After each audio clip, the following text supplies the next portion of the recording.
أعوذ بالله من الشيطان الرجيم بسم الله الرحمن الرحيم يا بني إسرائيل اذكروا نعمتي التي أنعمت عليكم وأوفوا بعهدي أوف بعهدكم وإياي فارهبون وآمنوا بما أنزلت مصدقا لما معكم ولا تكونوا أول كافر به ولا تشتروا بآياتي ثمنا قليلا وإياي فاتقون ولا تلبسوا الحق بالباطل وتكتموا الحق وأنتم تعلمون وأقيموا الصلاة وآتوا الزكاة واركعوا مع الراكعين أتأمرون الناس بالبر وتنسون أنفسكم وأنتم تتلون الكتاب أفلا تعقلون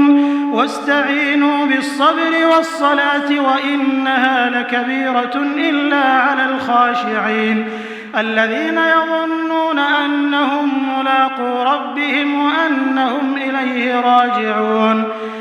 صدق الله العظيم. الحمد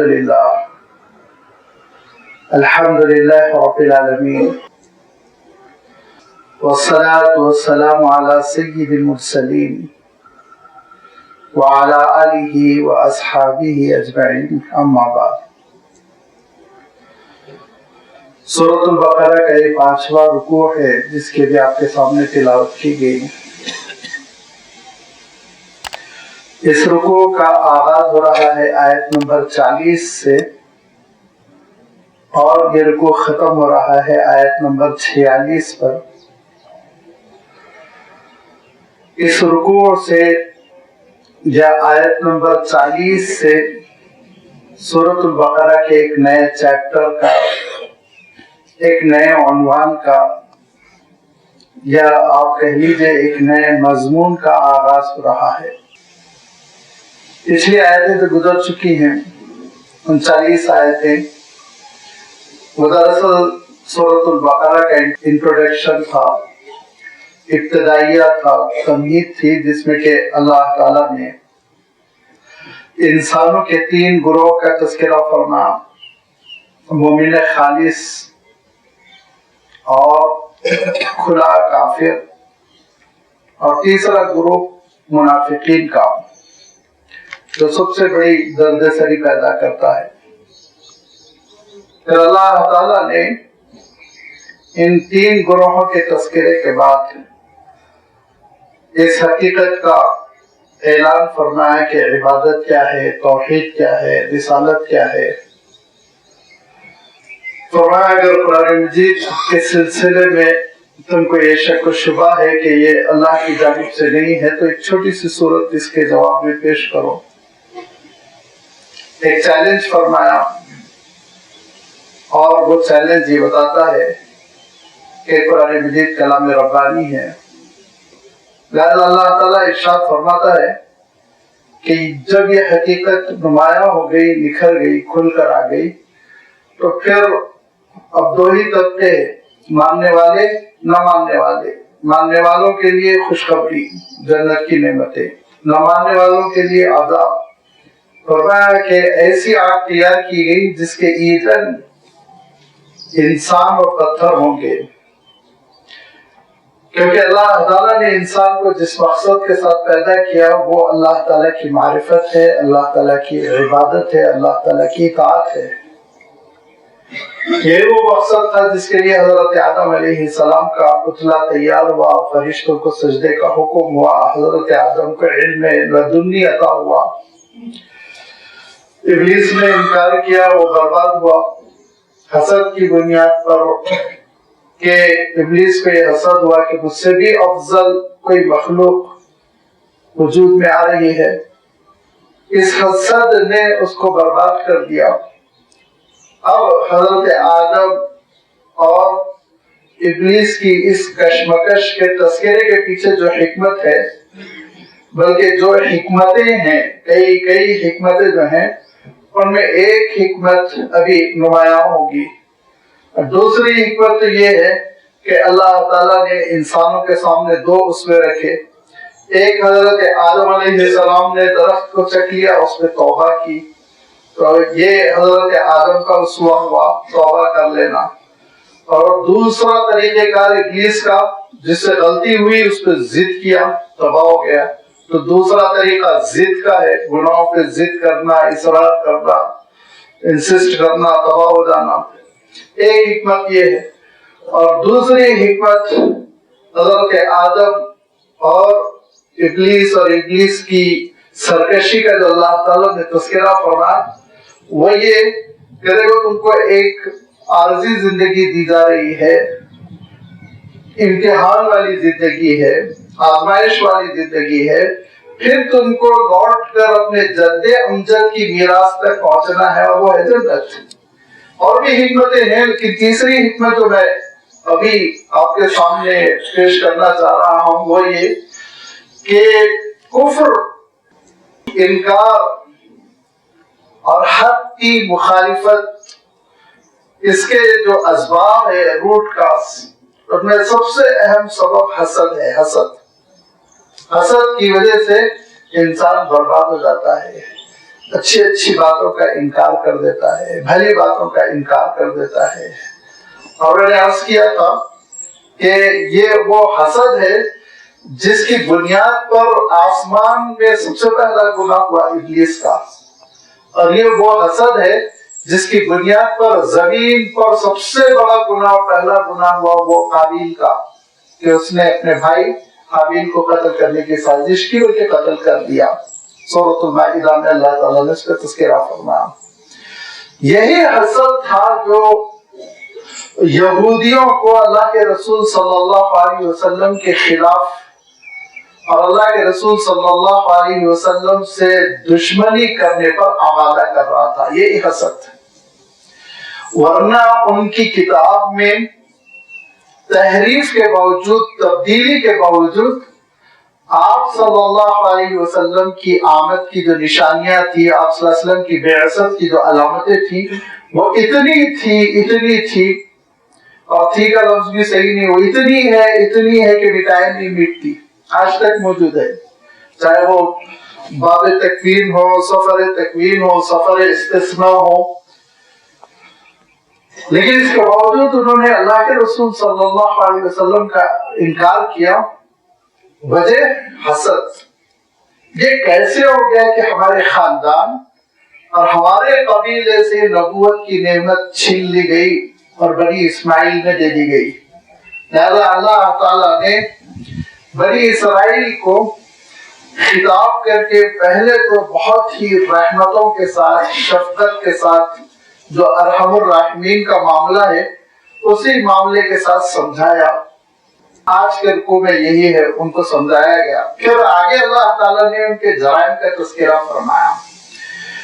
اور یہاں سے آپ دیکھیں گے کہ آیت نمبر 40 سے تقریباً آیت نمبر 122 تک بنی اسرائیل کی کوتاہیوں کا، ان کے جرائم کا، اور انہوں نے جو بڑے بڑے گناہ کیے ناقابل تردید، جس سے ان کی خود تاریخ بھری ہوئی ہے، جس کا وہ انکار نہیں کر سکتے، ان ساری چیزوں کا تذکرہ فرما کر یہ ارشاد فرما، دیکھو اے انسانوں، اگر تمہارے اندر یہ گناہ پیدا ہو جائیں، لوگوں اگر تمہارے اندر یہ خامیاں اور یہ جرائم آ جائے تو تم بھی مغضوب علیہم ہو جاؤ گے، جس کے بارے میں تم نے کہا غیر المغضوب علیہم ولا الضالین، کہ اللہ اس راستے سے آپ ہم کو بچا لے، محفوظ کر دیں جس راستے پر چلنے سے غضب ہوتا ہے، ناراضگی، پھٹکار، لعنتیں ہوتی ہیں، کہ اللہ تعالیٰ نے آگے سورہ مائدہ میں، سورہ نساء میں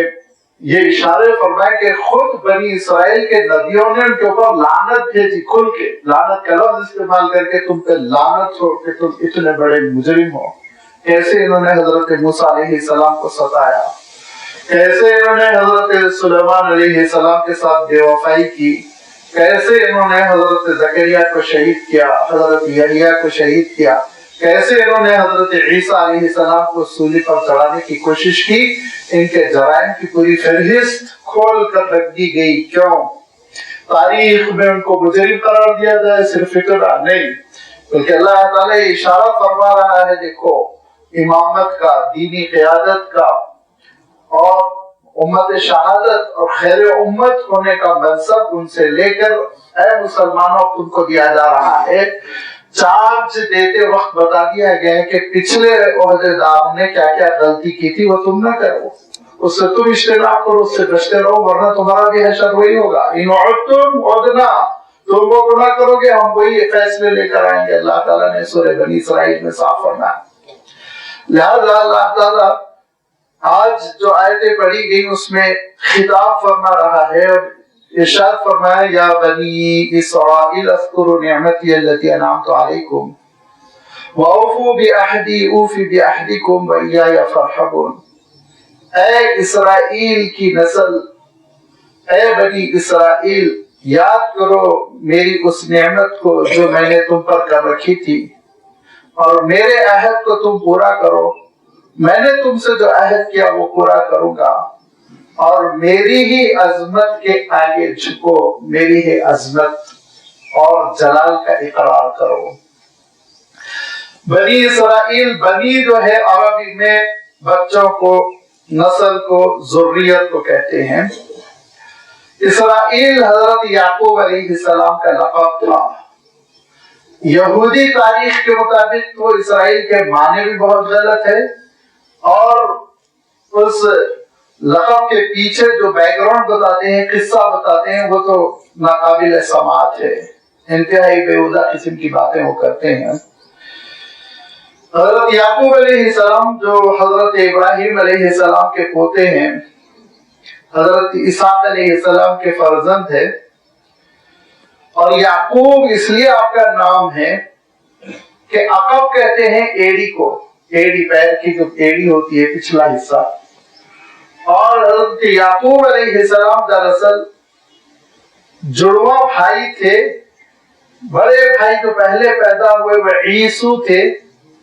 حضرت اسحاق علیہ السلام کی اہلیہ محترمہ تھی حضرت رفقہ یا حضرت رفقہ، ان کے دونوں بیٹے تھے، جڑواں بیٹے تھے۔ پہلے حضرت عیسو پیدا ہوئے، پھر حضرت یعقوب، تو پیٹھ کے پیچھے، ایڑی کے پیچھے حضرت یعقوب چلے آئے، اسی لیے یعقوب نام دیا گیا ہے، جس کو عبرانی میں یعقوب سے پروننس کرتے ہیں۔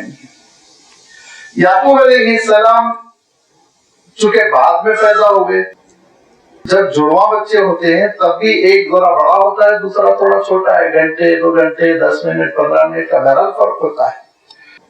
تو پہلے عیسو تھے جو اپنے والد کے چہی تھے، والد سے مراد حضرت اسحاق علیہ السلام۔ آپ ان کی تاریخ کا لطف لیجئے کہ کس بکواس کو انہوں نے تاریخ کا نام دے رکھا ہے۔ یہ وہ ہائیلی انٹیلیجنٹ لوگ جن کے پیچھے دنیا مری جا رہی ہے، بڑے ترقی یافتہ، بڑے ترقی یافتہ، ان کی تاریخ کتنی، اسی لیے ایک مورخ نے تو انہولی بگننگ لکھا، غیر ناپاک قسم کی ان کی ابتدا لکھا ہے۔ لہذا حضرت یعقوب علیہ السلام چھوٹے تھے اور حضرت عیسو بڑے تھے، وہ اپنے والد کے یعنی حضرت اسحاق کے چہی تھے۔ حضرت یعقوب اپنی والدہ کے چہی تھے، حضرت رفقہ کے۔ اب وہیں سے خاندان میں میاں بیوی کا اختلاف پیدا کیا ان لوگوں نے۔ جب یہ لوگ جوان ہو گئے، حضرت اسحاق علیہ السلام پیرانہ سالی کی وجہ سے بینائی بہت کمزور ہو گئی، تو چاہتے یہ تھے کہ اپنا جانشین حضرت عیسو کو بنا دے، بڑے بھائی کو۔ وہیں سے سجادہ نشینی کا کانسیپٹ ان کے پاس پیدا ہو گیا، بڑے کو جانشین بناؤ۔ لیکن حضرت رفقہ چاہتی تھی کہ جانشین بنے چھوٹے بھائی یعقوب، تو اس کے لیے انہوں نے ایک تدبیر چلی۔ کون؟ والدہ محترمہ نے، حضرت رفقہ نے۔ اور اس تدبیر کا پورا میں کیا تذکرہ کروں، اس کا خلاصہ یہ ہے کہ حضرت یعقوب علیہ السلام کے ذریعے سے حضرت اسحاق علیہ السلام کو انہوں نے دھوکہ دیا اور نابینا ہونے کا، بینائی کی کمی کا فائدہ اٹھا کر اور انہیں جانشینی حاصل کر لی۔ وہ جانشینی کیا ہوتی تھی؟ ایک مقدس تیل ہوتا تھا جو جسم پر لگایا جاتا تھا، ممسوح، اسی سے عیسائیوں کے پاس بیپٹزم بھی چلا۔ تو حضرت یعقوب علیہ السلام نے، حضرت اسحاق علیہ السلام نے حضرت یعقوب کو لگا دیا۔ بعد میں معلوم ہوا کہ یہ تو جھوٹ بول گیا، نعوذ باللہ. ہم لوگ تو اس تاریخ سے بالکل بری ہیں. ہم لوگ تو یہ کہتے ہیں بھائی نہ بڑا بھائی نہ چھوٹا بھائی، تقوی اصل ہے، علم ہے، فضل ہے، جس کی بنیاد پر اللہ تعالیٰ فضیلتیں دیتا ہے. لہذا حضرت یعقوب علیہ السلام اپنے تقوی کی بنیاد پر اللہ کے منتخب رسول ہوئے، یہ ہمارا عقیدہ ہے. لیکن وہ یہ کہتے ہیں کہ حضرت یعقوب علیہ السلام دھوکے سے جب جانشین بن گئے تو عیسو وہ مسلم میں آ گئے، ناراض ہو گئے اور قتل کا ارادہ کر لیا. والدہ نے حضرت یعقوب کو ٹفن دیا اور بھگا دیا، بھائی لابان کے پاس چلے جاؤ. حضرت یعقوب اپنے ماموں لابان کے پاس چلے گئے، وہیں قیام کیا، وہیں پھر بہت دنوں رہے، کئی سال رہے. وہاں پہ انہوں نے پہلی اپنے ماموں کی لڑکی لیا سے نکاح کیا، بعد میں ان کے دوسری لڑکی رحیلہ سے یا راحیل سے نکاح کیا، اور پہلی اہلیہ سے 10 بیٹے آپ جانتے ہیں، دوسری اہلیہ سے حضرت یوسف اور بنیامین، یہ 12 بیٹے پیدا ہوئے. پھر وہ واپس آئے، جنگ ہونے والی تھی اور بڑی مشکل سے وہ جنگ مصالحت میں تبدیل ہو گئے. عیسو نے اپنے چھوٹے بھائی کو جانشین کے حیثیت سے قبول کر لیا.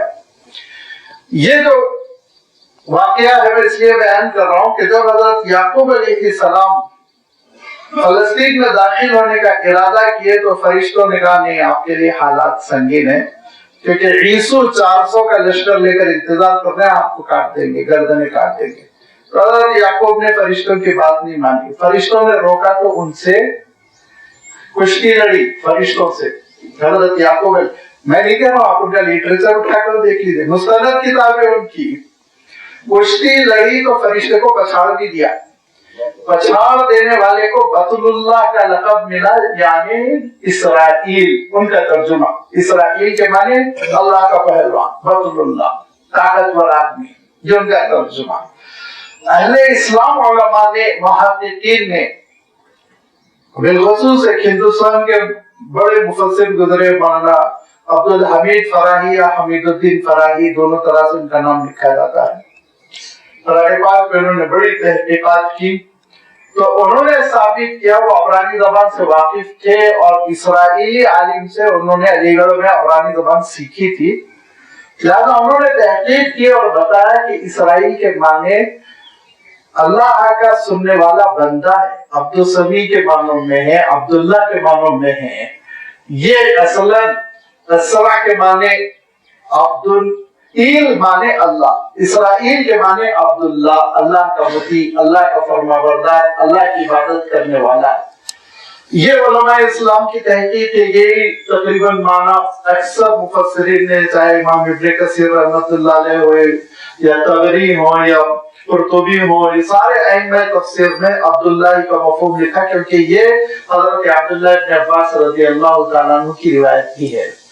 لہذا ہماری تاریخ کے اعتبار سے اسرائیل ٹائٹل ہے حضرت یعقوب علیہ السلام کا، جس کے معنی ہے اللہ کا فرما بردار بندہ. اور یہودیوں کی تاریخ کے مطابق یہ ٹائٹل ہے حضرت یعقوب علیہ السلام کا، جس کے معنی ہے اللہ کے نظام کو پچھاڑ دینے والا، فرشتے کو شکست دینے والا، نعوذ باللہ. یہ حضرت یعقوب علیہ السلام کے 12 صاحبزادے ہوئے. پھر آپ سورہ یوسف میں دیکھیں گے کہ کیسے واقعات ہوتے چلے گئے، اور پھر حضرت یعقوب علیہ السلام نے بھی مصر کی جانب ہجرت کی اور مصر میں حضرت یعقوب علیہ السلام نے قیام کیا. وہاں اس نسل کو بڑی ترقی ہوئی. یہ کبھی فلسطینی نہیں رہے، یہ کبھی فلسطینی نہیں رہے. حضرت ابراہیم علیہ السلام کہاں کے ہیں؟ حضرت ابراہیم علیہ السلام عراقی ہیں. پوری تورات کی تاریخ بتاتی ہے، پوری انجیل کی تاریخ بتاتی ہے، پوری قرآن مجید کی تاریخ بتاتی ہے کہ حضرت ابراہیم علیہ السلام قبیلے اور میں پیدا ہوئے جو بغداد کے نارتھ میں پڑتا ہے، کلدان سلطنت کہلاتی تھی. وہاں سے ہجرت کر کے حضرت ابراہیم علیہ السلام فلسطین تشریف لائے. اور فلسطین میں 2-4 صدیاں گزارنے کے بعد لازمی بات ہے حضرت یعقوب ہوتے ہیں تو 300 200 250 سال بعد پھر ہجرت کر کے مصر چلے گئے اور مصر میں یہ پنپ گئے، ترقی کر گئے. کیوں؟ حضرت یوسف علیہ السلام کی وجہ سے، جو بڑے نیک اللہ کے بہت ہی مقبول پیارے رسول آپ کی جو تربیت تھی، آپ کی کوششیں، مصر میں آپ کی حکومت، اس کی وجہ سے اس نسل کو بڑا فروغ ملا۔ مصر میں پھر جب یہ بگڑ گئے اور فرعون نے خوب پیٹا ان کو، تو پھر حضرت موسیٰ علیہ السلام کے دور میں تقریباً 1000-1500 سال بعد موسیٰ علیہ السلام کے دور میں پھر مصر سے نکلے، صحرا میں پڑے رہے، پھر فلسطین میں داخل ہوئے۔ تو یاد رکھیے اسرائیلی کبھی فلسطینی نہیں ہوتا، فلسطین فلسطینیوں کا ہے، جو فلسط نامی قوم کا، بڑی پیاری قوم، بہت نیک دل قوم، بہت ہی نرم دل قوم، اور اس قوم کی نرم دلی اور اس قوم کا اخلاص خیر خواہی دیکھ کر حضرت ابراہیم علیہ السلام نے اس کو اپنا ٹھکانہ بنایا تھا۔ جیسے انصاری صحابہ نے اللہ کے رسول صلی اللہ علیہ وسلم کا استقبال کیا تھا اور وہ اصلاً اہل مدینہ تھے، ایسے ہی فلسطینی اصل فلسطینی ہے یا فلسطین والے ہیں، یہ باہر کے آئے ہوئے ہیں جو آج ظلم کے پہاڑ توڑ رہے ہیں۔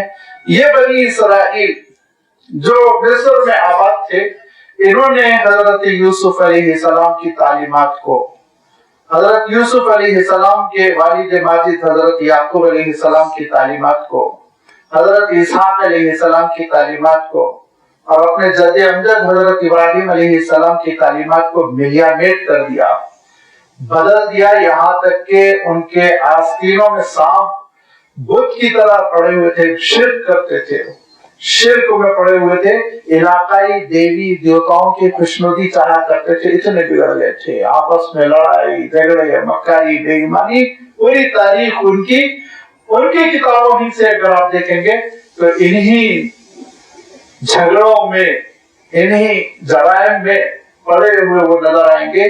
اللہ تعالیٰ نے بہت ہی شفقت کے ساتھ فرمایا، یا بنی اسرائیل، اے اسرائیل کی نسل۔ یہاں پہ اللہ تعالیٰ چاہتا تو یا بنی یعقوب بھی ارشاد فرماتا ہے نا، لیکن یہ حضرت یعقوب علیہ السلام کا نام چھوڑ کر ان کا ٹائٹل اللہ تعالیٰ نے جو ذکر فرمایا لقب، وہ اس لیے کہ لفظ اسرائیل پہ غور کرو، ہمارے جد امجد کتنے فرما بردار تھے، مطیع تھے، نیک تھے، اللہ والے تھے، تم کدھر جا رہے ہو؟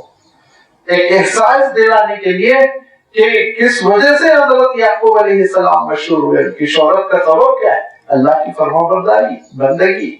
یا بنی اسرائیل اذکروا نعمتی، میری نعمت کو یاد کرو، التی انعمت علیکم، جو میں نے پچھلے زمانے میں تم پر کی۔ انعمت پچھلے زمانے کے لیے آتا ہے، اس کو فعل ماضی کہتے ہیں۔ لہذا اللہ تعالیٰ نے حضرت عیسیٰ علیہ السلام کی آمد تک بنی اسرائیل پر بے شمار نعمتیں کی، جن نعمتوں کا تذکرہ بھی سورۃ البقرہ میں آئے گا کہ اللہ تعالیٰ نے فرعون سے کیسے نجات دی، اللہ تعالیٰ نے سمندر میں راستہ کیسے دیا، پہاڑ پھٹ کے چشمے کیسے نکلے، اور پھر سورۃ المائدہ میں اللہ تعالیٰ نے ان کو فلسطین میں رہنے کا کیسے موقع عنایت فرمایا۔ پھر اللہ تعالیٰ ارشاد فرماتا ہے تمہارے درمیان بڑے بڑے بادشاہوں اور نبیوں اور رسولوں کو ہم نے بھیجا، یہ اللہ تعالیٰ کی بڑی نعمتیں تھیں۔ ارشاد فرمایا، اور اس کا تقاضا یہ ہے کہ وَأَوْفُوا بِعَهْدِي أُوفِ بِعَهْدِكُمْ، تم نے جو مجھ سے عہد کیا تم پورا کرو، میں نے تم سے جو عہد کیا وہ میں پورا کروں گا۔ ویسے یاد رکھیے کہ ہر انسان اللہ تعالیٰ سے ایک عہد کیا ہوا ہے، اس کا میں نے اشارہ پچھلی مجلس میں بھی کیا تھا کہ عالم ارواح میں ہم سب کو برآمد کیا گیا اور اللہ تعالیٰ نے ارشاد فرمایا تھا أَلَسْتُ بِرَبِّكُمْ قَالُوا بَلَىٰ، یہ پوچھا تھا اللہ تعالیٰ نے میں رب ہوں کہ نہیں ہوں، اعتراف کرتے ہو کہ نہیں؟ ہم لوگوں نے کہا تھا ہاں اللہ ہم آپ کی بندگی کریں گے، یہ عہد و پیمان ہو چکے۔ لیکن انسان دنیا میں آنے تک اپنے اس روحانی سفر کو بھول جاتا ہے، اور اسی کی یاد کو تازہ کرنے کے لیے اللہ تعالیٰ نے اپنے صحیفے کو محفوظ فرمایا اور اللہ کے رسول صلی اللہ علیہ وسلم کے پیغام و تعلیمات کو محفوظ فرمایا۔ اسی چنگاری کو شعلہ جوانہ بناتی ہے کون؟ یہ قرآن پاک کی تعلیمات، آپ صلی اللہ علیہ وسلم کی تعلیمات، جو رات میں دب جاتی ہے اس کو پھر سے آتش اور اس کو پھر سے گرمایا جاتا ہے ان تعلیمات کے ذریعے، ورنہ اصلاً ہم نے بھی ایک عہد کیا۔ اچھا، اس کے بعد پھر ہم عہد کی تجدید کرتے ہیں اور عہد کی تجدید کرتے ہوئے کہتے ہیں اشہد ان لا الہ الا اللہ اشہد ان محمد رسول اللہ، اللہ کی ربوبیت وحدانیت کا اعلان اور آپ صلی اللہ علیہ وسلم کی رسالت کا عہد، جس کے معنی ہے کہ اے اللہ معبود ہے، عبادت آپ کی ہوگی، اور حضرت محمد مصطفیٰ صلی اللہ علیہ وسلم آپ کے رسول ہے، اطاعت ان کی ہوگی، یہ عہد ہے۔ بنی اسرائیل سے اللہ تعالیٰ نے بے شمار عہد لیے تھے، ان عہد میں سے بعض ایگریمنٹس کا، بعض عہدوں کا اللہ تعالیٰ نے تذکرہ فرمایا کہ ایک مرتبہ تو ایسا ہوا کہ جب تورات نازل کی گئی اور وہ پسو پیش کر رہے تھے تورات کو لینے اور اس پر عمل کرنے سے، تو اللہ تعالیٰ نے ان کے سروں پر طور کو لٹکا دیا، جیسے یہ فین لٹک رہا، فانوس لٹک رہا۔ انہوں نے سر اٹھا کے دیکھا تو صحرا میں یہ دیکھا آسمان پر پہاڑ لٹک رہا ہے، جان نکل گئی، کہا کہ ہم تو ماننے والے ہیں۔ اس سے پہلے نہیں مان رہے تھے، حضرت موسیٰ سمجھاتے جا رہے تھے، کہا نہیں ہم بات مان لیں گے، پہاڑ کو اپنی جگہ کر دیجئے۔ جب پہاڑ اپنی جگہ کیا گیا تو اللہ تعالیٰ نے ان سے عہد لیا تھا، نمبر 1 اللہ تعالیٰ جو احکام دے رہا ہے اس پر عمل کرنا، نمبر 2 جب جب میرے نبی و رسول آئیں گے ان کی اطاعت فرما برداری کرنا، نمبر 3 میرے آخری رسول کی یہ علامتیں ہیں، اس کو نہ چھپانا، بیان کرنا۔ یہ 3 عہد لیے گئے تھے، لیکن ان عہدوں سے یہ پلٹ گئے۔ اللہ تعالیٰ ارشاد فرماتا ہے تم اس معاہدے کو پورا کرو، میں اپنے معاہدے کو پورا کروں گا۔ اللہ تعالیٰ کا معاہدہ کیا ہے؟ اللہ تعالیٰ اپنے معاہدے کا تذکرہ فرماتا ہے اگر تم اللہ کی مدد کرو گے، لازمی بات ہے اللہ کی مدد سے مراد اللہ تعالیٰ کے دین کی مدد ہوتی ہے، اللہ تعالیٰ کے دین کے لیے تم جدوجہد کرو گے تو ہم ضرور تم کو غالب کریں گے، یہ اللہ کا پہلا وعدہ۔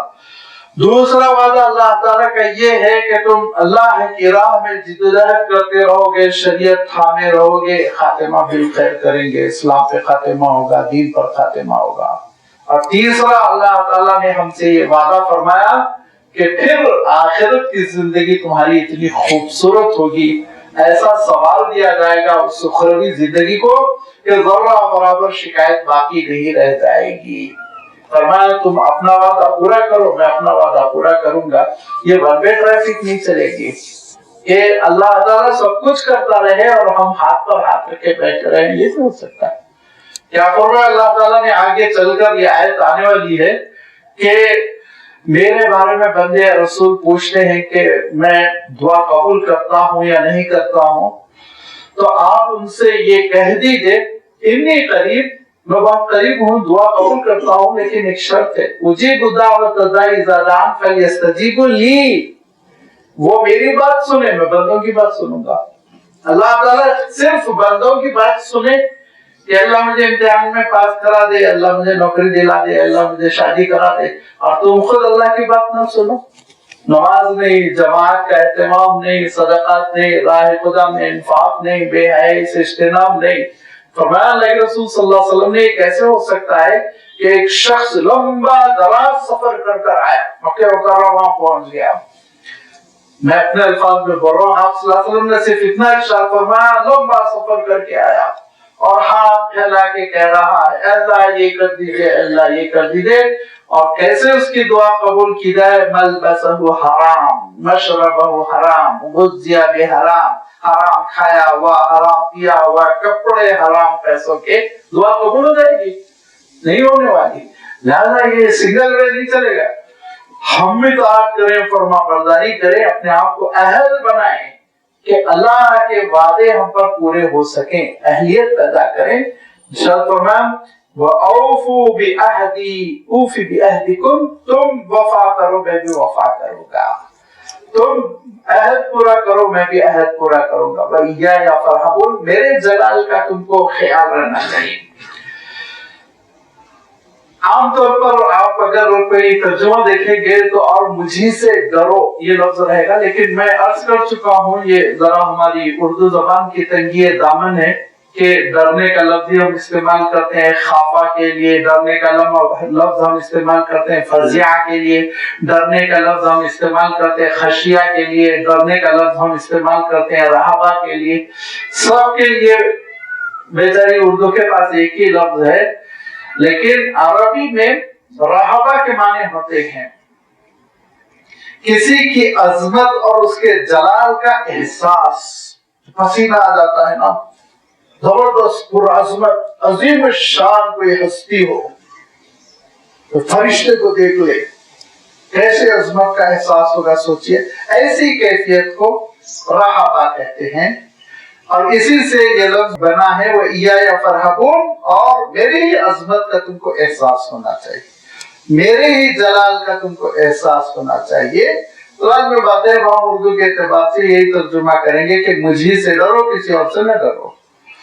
وَآمِنُوا بِمَا أَنزَلْتُ مُصَدِّقًا لِمَا مَعَكُمْ، اور ایمان قبول کر لو اس کلام پر جس کو میں نے نازل کیا، اس صفت کے ساتھ، اس حال میں کہ وہ کلام تصدیق کر رہا ہے تمہارے پاس جو کچھ سرمایہ ہے کلام اللہ کی شکل میں یا پھر رسولوں کی پیشن گوئیوں کی شکل میں، جو تاریخ کا سرمایہ تم نے مذہبی صحیفے کی شکل میں جمع کر رکھا ہے، اس مذہبی صحیفے کی تصدیق کر رہا ہے یہ کلام قرآن مجید، اس پر ایمان قبول کرو۔ کیسے تصدیق کر رہا ہے، کیوں ریکگنائز کر رہا ہے؟ نمبر ایک تو یہ کہ قرآن پاک نے اعلان کیا کہ وہ بھی اللہ تعالیٰ ہی کا کلام تھا، اللہ تعالیٰ ہی نے نازل فرمایا تھا تورات کو۔ ہم سب ایمان رکھتے ہیں، کوئی انکار ہی نہیں کر سکتا، کفر انکار۔ یہ تو ایک ہوگی بات۔ دوسری بات یہ کہ اس صحیفے میں، تورات میں، اللہ کے رسول صلی اللہ علیہ وسلم کی آمد کی اتنی نشانیاں ہیں کہ اگر قرآن مجید کا کوئی انکار کر دے اور اللہ کے رسول صلی اللہ علیہ وسلم کا انکار کر دے تو ان کی کتابیں خود جھوٹی ہو جاتی ہیں، ان کی کتابیں خود جھوٹی ہو جاتی ہیں۔ کہ جو 20 ایسے ہی محاورے میں لفظ استعمال نہیں کر رہا ہوں، 20 مقامات ہیں، گن سکتے ہیں آپ لے کر، جہاں پہ کہ اللہ کے رسول صلی اللہ علیہ وسلم کی آمد کی نشانیاں ہیں۔ اور ان کے شروع ہی میں باب استثناء میں آپ دیکھیں گے کہ حضرت موسیٰ علیہ السلام سے اللہ تعالیٰ ارشاد فرما رہا ہے، اور تیرے ہی طرح تیرے بھائیوں میں ایک نبی کو برپا کروں گا۔ وہ بنی اسرائیل ہے، بھائیوں سے مراد بنی اسماعیل، اور تیرے ہی طرح اس کے منہ میں بھی میں اپنا کلام ڈالوں گا، اور وہ بات کرے گا تو میرے کلام کی بنیاد پر کرے گا۔ وَمَا يَنطِقُ عَنِ الْهَوَىٰ إِنْ هُوَ إِلَّا وَحْيٌ يُوحَىٰ، دیکھ لیجیے۔ ایسی ان کے پاس پیشن گوئیاں ہیں کہ ان پیشن گوئیوں کا جو مصداق ہے سوائے اللہ کے رسول صلی اللہ علیہ وسلم کی کوئی ہو ہی نہیں سکتا۔ اگر وہ آپ صلی اللہ علیہ وسلم کا انکار کر رہے ہیں تو ان کا صحیفہ پھر جھوٹا ہے۔ کہاں ہے وہ رسول، کہاں ہے وہ نبی، کتنے مقامات ہے، وہ انشاءاللہ سورۃ الاعراف میں آیت آئے گی کہ اسمہ احمد، آنے والے رسول کے سلسلے میں اعلان کیا گیا تھا کہ ان کا نام احمد ہوگا۔ کیسے ان کے نام کے سلسلے میں تبدیلی کی کوشش کی لیکن ناکام رہے، کتنی اللہ کے رسول صلی اللہ علیہ وسلم کے سلسلے میں نشانیاں ہیں، وہ تفصیل وہاں آئے گی۔ یہاں میں عرض کرنا چاہتا ہوں کہ تصدیق کا دوسرا جو ذریعہ ہے، تصدیق دوسرے ذریعے سے یوں ہوتی ہے کہ اللہ کے کلام پر، قرآن مجید پر، اللہ کے رسول صلی اللہ علیہ وسلم پر ایمان لانے سے تورات سچی ہو جاتی ہے، وہ کتاب سچی قرار پاتی ہے، اس کی پیشن گوئیوں کو حقیقت ملتی ہے، اس کی پیشن گوئیوں کو مصداق ملتا ہے، تعویل ملتی ہے، نتیجہ ملتا ہے۔ آمنوا بما انزلت مصدقا لما معكم ولا تكونوا اول كافر به، اور کفر میں سبقت کرنے والے نہ بنو۔ اول کافر به کا ترجمہ لوگوں نے پہلا کافر نہ بنو، اب یہ ترجمہ کر کے خود پریشان بھی ہو جاتے ہیں۔ ان سے پہلے تو قریش کافر بن چکے تھے، انکار کیے تھے آپ صلی اللہ علیہ وسلم کی، لیکن دیکھیں عربی کے اعتبار سے اول الکافرین نہیں ہے، یہ ٹیکنیکل فرق ہے۔ اول الکافرین، اول کافرین، یہ دونوں میں بڑا فرق ہو جاتا ہے۔ اول الکافرین کے معنی ہوتے ہیں کافروں میں پہلی جماعت، کافروں میں سب سے پہلے کفر کرنے والا، لیکن اول کافرین اگر یہ لفظ استعمال کیا جائے تو یہ صفت کے معنوں میں ہو جاتا ہے، اور اس کے معنی ہوتے ہیں کہ کفر میں ابتدا کرنے والے نہ بنو، آغاز کرنے والے اور سبقت لے جانے والے نہ بنو، کہ اگر اللہ کے رسول صلی اللہ علیہ وسلم کے سامنے جو یہودی تھے وہ ایمان قبول کر لیتے تو ساری نسلوں کے لیے مسئلہ حل ہو گیا تھا نا، لیکن انہوں نے کفر کیا تو وہ پہلے اللہ کے رسول صلی اللہ علیہ وسلم پر انکار کرنے والے اور کفر میں سب سے آگے بڑھ جانے والے، کفر میں سبقت لے جانے والے بن گئے۔ اللہ تعالیٰ ارشاد فرماتا ہے ساری نسلوں کا وبال تم کو اٹھانا پڑے گا، لہذا کفر کی جانب سبقت کرنے والے، لپک کر کفر کو اختیار کر لینے والے نہ بنو۔ وَلَا تَشْتَرُوا بِآيَاتِي ثَمَنًا قَلِيلًا، اور تھوڑی سی قیمت میں میری آیتوں کو، میرے دین کو، میرے احکام کو، میری کتاب کو نہ بیچو، تھوڑا سا فائدہ۔ کتنے دنوں کا فائدہ؟ پوری دنیا اور پوری دنیا میں جتنی نعمتیں ہیں، اقتدار، حکومت، محل، دولت، ساری چیزیں آخرت کے مقابلے میں ہے۔ فما متاع الحیات دنیا فی الآخرہ الا قلیل، کتنے دن انسان انجوائے کر لے گا؟ سوچ لیجیے، ایسی بری موت مرتا ہے، کیسے ساری چیزیں اس کو چھوڑ کر جانا پڑتا ہے۔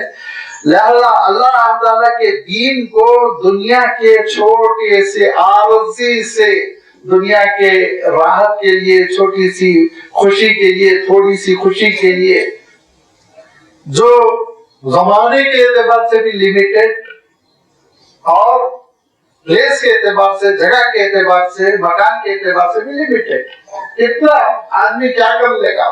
کسی کے بس میں ہے پورے ایشیا پہ حکومت کرے؟ انڈیا نہیں سنبھل رہا، بنگلہ دیش نہیں سنبھل رہا، پاکستان نہیں سنبھل رہا، ایک گر رہا، دوسرا بیٹھ رہا، دوسرا گر رہا، تیسرا بیٹھ رہا، یہاں تک کہ جو صاحب امریکہ میں بیٹھے ہوئے ہیں وہ الٹ پلٹ ہو رہے، الٹی کھا کے پلین سے گر رہے، ان سے نہیں سنبھل رہا۔ کیا ہے اقتدار؟ جس کو انسان اقتدار سمجھتا ہے، آپ کو حیرت ہوگی جب آپ امریکہ کے صدر کے بارے میں معلوم کریں گے، آپ حیران ہو جائیں گے، اس سے بڑا غلام کوئی نہیں ہوتا ہے، اس سے بڑا غلام کوئی نہیں ہوتا۔ جو ڈیسیشن ہو کر آتا ہے اس پہ سائن کرنا، وہ یہ اس کی ذمہ داری ہوتی ہے، ذرا سا بہتر بدلے تو اس کی حالت ٹھیک کر دیتے ہیں، اس کے دماغ ٹھکانے لگا دیتے ہیں۔ لہذا وہ ایک شو پٹ اپ ہے جس کو ہم باہر سے دیکھ رہے ہیں، چمکتی ہوئی دنیا، اندر کچھ حقیقت نہیں۔ لیکن چلیے مان لیجیے وہ اقتدار، وہ دولت، وہ فرعونیت، وہ سفر، وہ پلین، وہ ساری وہ راحتیں جو ان کو میسر کی جا رہی ہیں، آفر کی جا رہی ہیں، سب آپ مان لیجیے چلیے بہت انجوائے کر رہے ہیں کتنے دنوں کے لیے۔ لہذا فرمایا دیکھو دین کا سودا دنیا کی مختصر خوشیوں کے لیے ہرگز نہ کرو۔ لا تشترو، اشترا کے معنی خرید فروخت کے ہیں، لیکن صحیح معنی اس کے لیے ہے مبادلہ نہ کرو، تبدیل نہ کرو۔ کیونکہ دیکھیے اشترا میں اس سے پہلے بھی آپ کی خدمت میں بات رکھ چکا ہوں، خرید فروخت میں آپ کو نوٹ کی ضرورت نہیں ہے، آپ کو کھانے کی ضرورت ہے، تو آپ کاغذ کی نوٹیں دے دیتے ہیں، کھانا لے لیتے ہیں، تو گویا آپ نے نوٹوں پر کھانے کو ترجیح دی۔ آپ کی جیب میں 20 روپے ہیں لیکن حلق میں کانٹے پڑ رہے ہیں اور 20 روپے بچا کے آپ مر گئے؟ نہیں، 20 روپے دیں گے، پانی کا بوتل خریدیں گے، تو پانی کا بوتل آپ کے پاس قابل ترجیح ہے اس کاغذ کے ٹکڑے کے مقابلے میں۔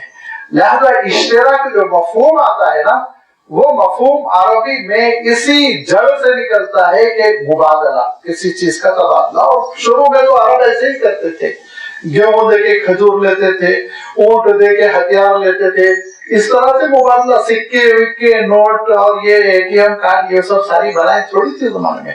سامان کا بدلہ سامان سے ہوا کرتا تھا، یہیں سے خرید و فروخت کا کاروبار شروع ہوا۔ تو فرمایا دیکھو اللہ تعالیٰ کے دین کے بدلے میں، اللہ تعالیٰ کے احکام کے بدلے میں، اللہ تعالیٰ کی کتاب کے بدلے میں، اللہ تعالیٰ کی آیتوں کے بدلے میں دنیا کا چھوٹا سا فائدہ لے کر اللہ کے دین کو اور اللہ کے احکام کو نہ چھوڑو۔ یہ بہت گھاٹے کا سودا ہے، آخرت میں چل کے تم کو پتا چلے گا کتنا گھاٹے کا سودا ہے، کتنا تم نے نقصان اٹھایا۔ اور شروع میں ہمارے یہاں حیدرآباد دکن میں خواتین سچی ساڑیاں رکھتی تھی، سچا کام، سونے کا کام، چاندی کے تاروں کا کام۔ تو 70s میں اسٹیل کے برتن آنے لگے چمکتے ہوئے، چھک چھک، اور اس کو لے کر آتے تھے